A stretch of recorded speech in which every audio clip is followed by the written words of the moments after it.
Mind traps.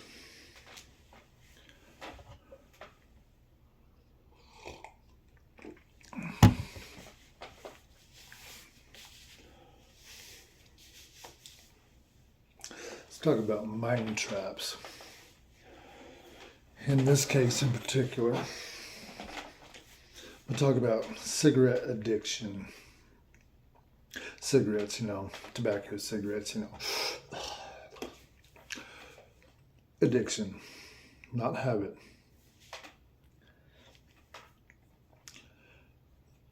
I had smoked for 33 years in a row. From the time I was like 11 years old till just 4 years ago. That's a lot of wear and tear on the body for just... Here's the thing that perpetuated it. What I forced myself, the lies I told myself, and the second part is the lies that I believed were accepted as true before I even smoked. So that's the mind trap right there. The BS before I even started that I accepted as true, and then the BS I told myself as it was happening. The first part of the BS before I smoked, being around that kind of cigarette addiction with my caregivers and the adults. I'm talking about when I was a little kid, because I started smoking when I was a kid. The way they were about cigarettes, it was such an important thing. I mean, put other things aside according to having to smoke, and helps you to relax. Can't relax unless you smoke a cigarette. And then, of course, lies about how addictive it is. It's more addictive than heroin. It's the hardest thing to quit in the world, and stuff like that. It all adds up, and all that BS goes into the mind already. It's like the trap is already set before you realize you step right up into the trap. And then, of course, the trap is very similar to what I perceived throughout the people that did smoke when I was a kid. If you look at a cigarette smoker, when they very first start smoking, if they look back throughout the years and they're very honest, when they started smoking, they literally had to force themselves. I mean, it took a shitload of effort to learn how to smoke, to force the body to not cough and gag so that they could inhale the smoke. See, that is just freaking mind-blowing. I mean, that is just mind-blowing. And of course,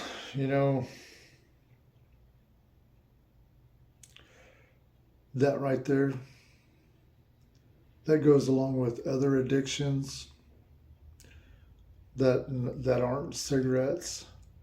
It's the same thing. It's the same thing. You go through all the BS to force it to work, and then to force it to work, and then say a bunch of crap to it to make it seem like it was great. To relax. No, cigarettes don't make you relax. Think about it. It's like all the smoke being stuffed in your lungs, the tar. If anything, it's the fact that it gets you to breathing in and out heavy. And that does actually bring in a sense of relaxation, kind of. After you put the cigarette out and you're still kind of breathing like that. But either way, I mean, no matter how you slice it, looking at it from this point of view, it's like, how could I believe that crap for that many years? And it took so many attempts to try to quit smoking to make that happen. But even a non-smoker knows that they may not be able to articulate it and say what it is, but it's like they can see it. It's like it's the cigarettes. It's the cigarettes making you need a cigarette to relax. I mean, do we see like a heroin addict on the street shove a needle in their arm and do the heroin, and we think, oh my God, that heroin stopped him from jonesing and having all those withdrawals. It must be good for him. He should do that every day. No, it's so freaking obvious. It's so obvious. It's like, no, it's like the heroin itself caused the withdrawals and all the nervousness and shakiness and all the sickness. It's what caused it to begin with. But some odd reason with cigarettes, somehow we don't see it like that. It's not so blatantly obvious.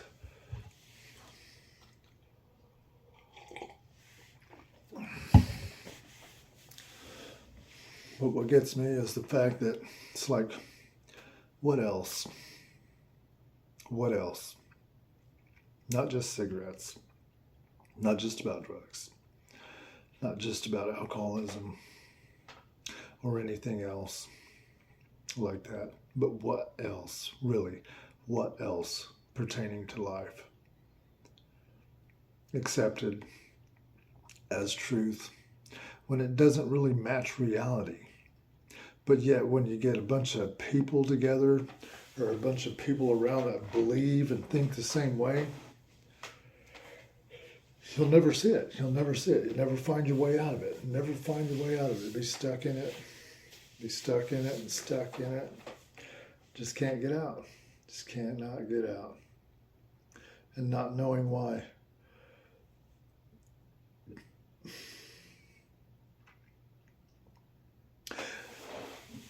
Here's how I found my way out of it. Once I identified all the hooks, and I mean all the BS, the things that I believed about it that weren't true.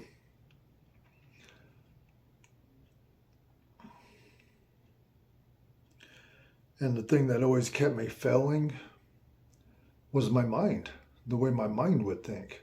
Once my mind would want to, every time I would quit, I've quit many different times and never could get it done throughout the years. I always wanted to quit. And always wind up going back to it after a day, couple days, couple weeks, couple months. One time I even made it almost a year. Still went back to it because every time my mind would start wanting a cigarette, or I'd start thinking about how nice it would be to have a cigarette, it would just get caught in that loop and it would start playing and playing and playing. And then, of course, you get tired of fighting that, trying to suppress those thoughts. Trying to suppress them just makes them, it's like that old saying, it's like, don't think of a pink elephant. Do not think of a pink elephant. Definitely do not think about a pink elephant. It's like the only thing you do is think about a goddamn pink elephant. But anyways, here's the thing that literally rewired my brain in, I want to say, like a week or less. And it's been that way for these past 4 years. I haven't wanted a cigarette, haven't needed a cigarette, haven't had cravings, never fought cravings, never fought any kind of feelings of wanting it. And that's how I did it. For that whole week after I quit, of course, all them feelings were there. Those overpowering feelings of wanting to smoke. Every time I had that feeling, I would assign it a new meaning. I would assign that feeling a new definition. And each time that feeling came up to where it's like, oh, it'd be nice to have a cigarette. Oh, it'd be nice to have a cigarette. Oh, it'd be nice to have a cigarette. And it's like that feeling is just so strong that it'll make you smoke one. But here's what I did. I wish I would have came up with it on my own, because it is, it's a psychological masterpiece to me. I mean, it really is. Assigning a new meaning and definition to it to get it to change. And here's how I got it to finally shut up. Each time those feelings would come up, I would just say, "Good. I'm glad. I'm glad. That's just a reminder that I do not smoke, and I've quit. Just as I'm quit. I don't smoke. Period. It's just a reminder that I'm quit good enough to where it's as if I never smoked at all." And every time I had those feelings, over the next few days or a week, I don't even think it was a full week, not even a full week. Every time that feeling would come up, bam, bam, bam, it started kicking my ass, and then I'd hit it with that, and then it would shut up. And then finally, it gave up after about a week. And it's like that's the only fight I had to do, and haven't had to do it since. I mean, every now and then I'll see someone smoke or something, or I'll smell it on somebody, and I'll be like, "Good, that is just a reminder. I am not a smoker. I do not smoke." But this is what's so fascinating. The subconscious law is compulsion. Compulsion is subconscious law. What we believe in our subconscious is basically law, whether it's bullshit or not. It will manifest into our conscious mind and into our actions. It's a very powerful thing. It is a very powerful thing. So, it comes down to this, as far as I know. And I haven't mastered it all the way yet on every area of my life, but when I do, it'll be so blatantly obvious, especially to anyone who's ever known me throughout the years. They won't be able to even know it's me. I've already come across a few people that I've passed in passing in this past couple of years where they should have recognized me. Didn't even recognize me, didn't even know me, didn't even know the sound of my voice or the way I was talking. Completely different person.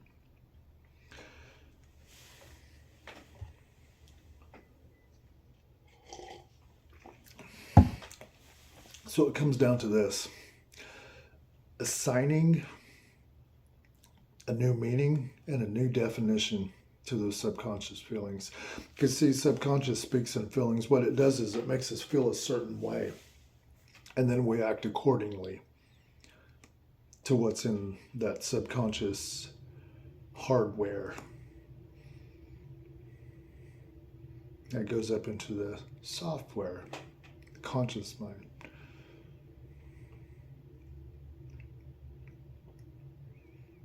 Seems so simple, right? It is. It is. It really is.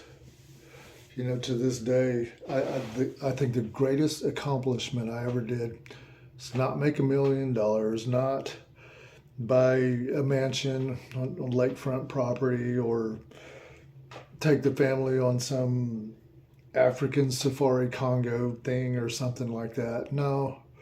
The greatest thing I've ever done so far was quit smoking cigarettes. The best thing I've ever done in my life for me, or the best thing I've ever done, period, was to kill a 33-year-old cigarette addiction. And did it in just a few days flat, like bam. That is my greatest accomplishment, and I am extremely proud of it. I literally got a folder of a bunch of names of people of the generation before me that have died smoking cigarettes because they couldn't quit. The last 10 years, 15 years of their lives were just shitty health, still smoking them cigarettes, still choking them down, still just...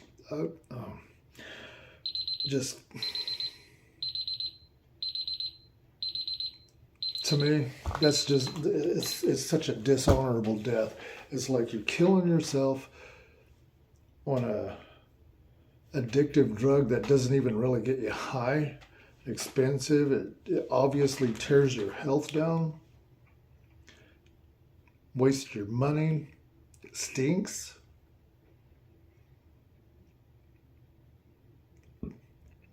That's just terrible for the human psyche. No matter how a person tries to laugh it off or joke it off or make it into a joke, it's not funny. Not one bit. Not one goddamn bit. It's not funny when you see people when their health is going all to hell. Not even alcoholics or drug addicts or nothing. Just simply getting their ass kicked by years and years of cigarette addiction and never surmounting it. Because they could never figure out that quagmire of the mind. If I known what I know now, the list of people I have in a notebook on the research I was doing about this, because I started that research before I found this cigarette cure, which I do call it a cure. It was written by a man, the book was written by a man named Alan Carr, C-A-R-R. But anyways, that man had smoked like 40 years or something, and he found his way out of it. And he took notes on it and everything and packaged it into a book form, and bam, lo and behold, that became his life, helping other people to get the hooks out of them.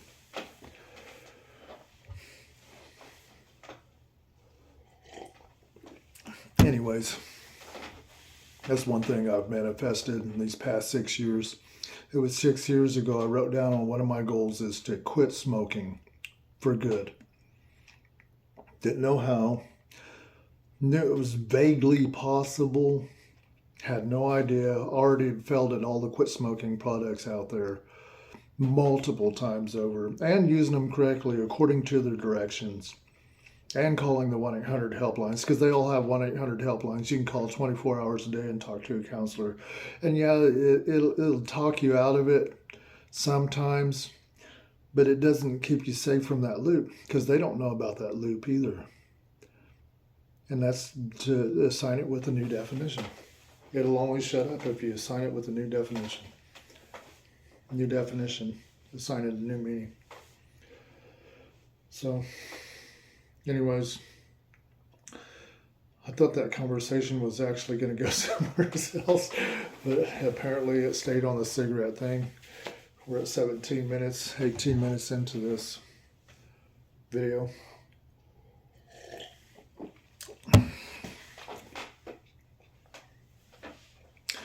As for other addictions, drug addictions, opiates, crystal meth, marijuana addictions. And yes, you can get addicted to marijuana, trust me. I mean, if you work at it, you can. Just like getting addicted to cigarettes. If you work your ass off on it, you can. Other stuff out there, like alcohols and opiates, crystal meth, fentanyl, things like that, it's a little bit easier getting hooked on that stuff. You don't have to force yourself to get hooked on that. That comes pretty damn easy if you got the right, wrong mentality going on to begin with. Anyways, that's enough for tonight. Have good. See you in the funny papers.